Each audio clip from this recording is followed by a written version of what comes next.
Alright, so next slide. So this is the Californian quail. So pretty much this is the state bird of California. It dwells in the ground. It's smaller than a pigeon, and it has plumes consisting of 6 feathers each. The plumes are black in males and brown in females. A California quail's beak is black and white, and these birds are highly sociable and gather in groups of up to 200 birds called coveys. And a quail can lay between 6 to 28 eggs each time. So the word dwell, so the word dwells means lives. They both mean the same thing.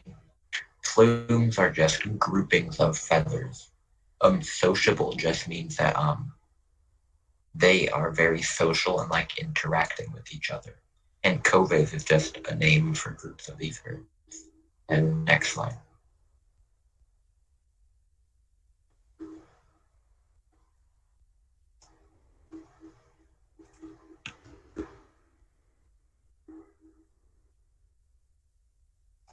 All right, and next slide.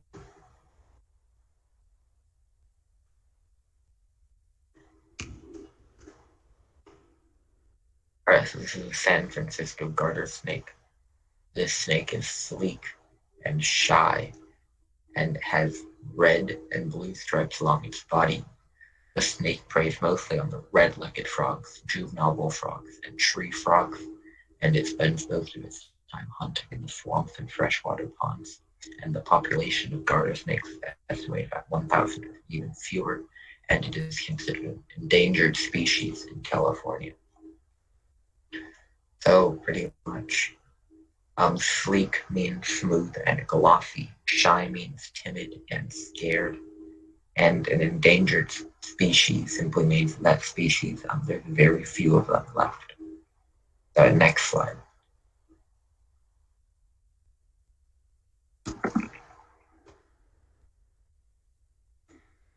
This is the golden trout, and it's California's state fish. This fish was first spotted around Lake Isabella.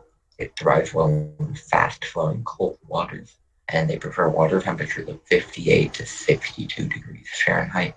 The golden trout is considered one of the most beautiful fish in the world due to rainbow colors.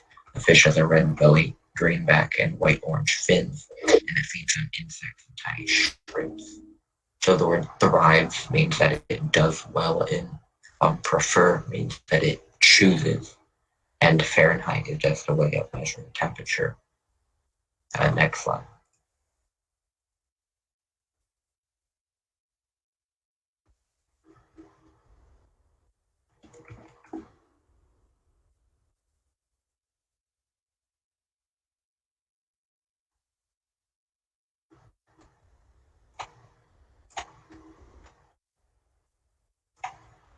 Next slide. So this is a bat ray. Bat rays are known for their eagle-like look, which is a result of their wing-like fins. Bat rays are found in muddy or sandy environments of Oregon, all the way down to the Gulf of California. They can grow up to 200 pounds in weight, and 200 pounds per kilograms is around 91 kilograms, so they can get fairly heavy. And they feed on small fish, crustaceans, and mollusks. Bat rays are often found in aquariums due to their positive response to the human touch. So crustaceans are just things such as crabs and lobsters, and mollusks are things such as squids and octopus. And positive just means good. Next slide.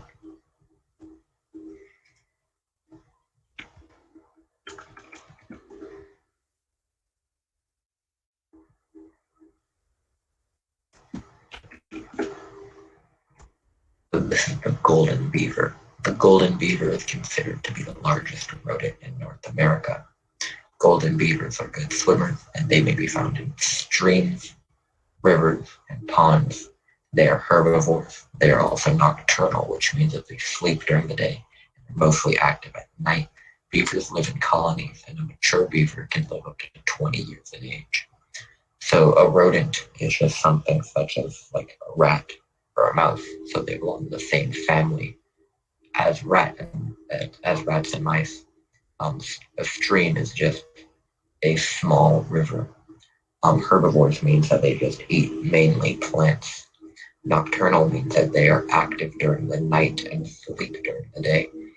And a colony is just a large group, and a mature beaver just means an adult beaver. Next slide.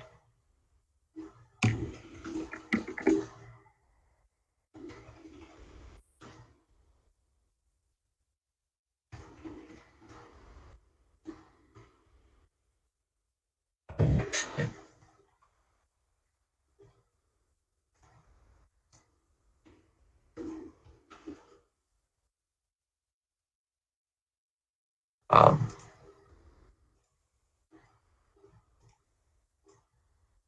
Next slide. Okay, so it seems that we're having some technical difficulties. So,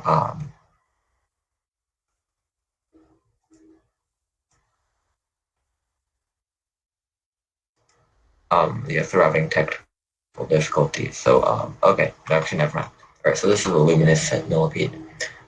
Luminous millipedes are about 4 centimeters in length and live in southern parts of California. They inhabit the forests in the mountains and open grasslands, and they glow in the dark, are blind, and produce poison. The glow helps keep the luminous millipedes away from, or the predators of luminous millipedes away from the millipedes. And these millipedes are beneficial in the ecosystem because they help break down decaying plants. So inhabit means that they live in. Glow means that they produce light, so shine pretty much. Predators are things that will eat fed thing. Beneficial means good. An ecosystem is pretty much an environment, and decaying means dying or dead. Next slide.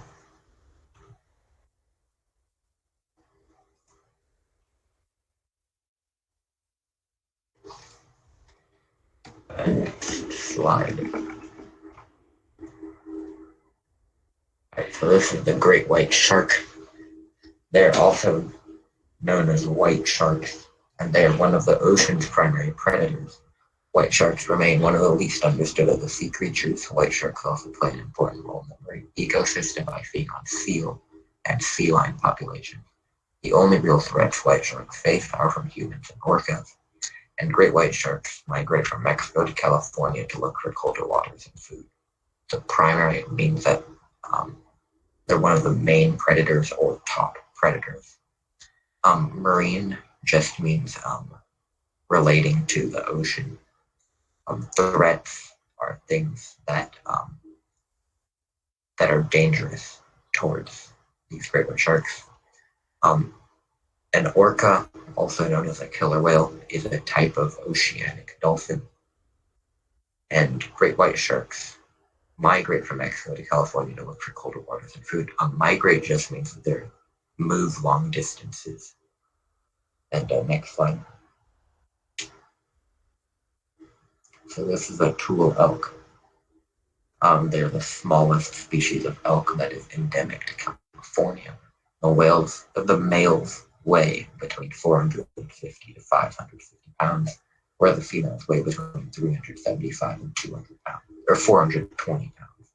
Tule elks were thought to be extinct. However, in 1874, a single pair was found in the Tule marshes of Lake Buena Vista. After a ranch owner allowed this pair to breed in his Central Valley Ranch, the Tule elk population grew.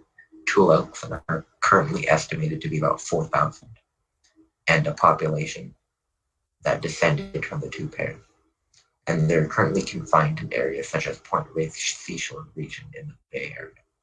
So an interesting thing about Tule elks is that every single Tule elk alive originated from that one pair of Tule elk found in 1874. Endemic just means that they're found in. Extinct means there's no more of them. Estimated is pretty much what you guess something to be. Descended means that they came from, and confined just means that they're they're confined pretty much means that they are trapped necessarily. But in this case, them being confined is a good thing, as it prevents them, as it keeps them in safe areas away from poachers and predators. Alright, next slide. Alright, so this is the California clapper rail. Its name is derived from the call it makes, which sounds like clapping. They are found in the salt marshes of Morro Bay and San Francisco Bay. These birds feed on mollusks, insects, crustaceans, frogs, and other small mammals. The destruction of the bird's natural habitat and overhunting has driven this bird to the brink of extinction. There's an estimated clapper population is less than 1,000 birds, and derived means that it came from mollusks, like I said, are octopus, squid. Crustaceans are things such as crabs and lobsters. Destruction means the destroying of habitat is pretty much the bird's pretty much where it lives. Brink means the edge of, so like almost pretty much. And then estimated is what you guess something to be, usually referring to numbers.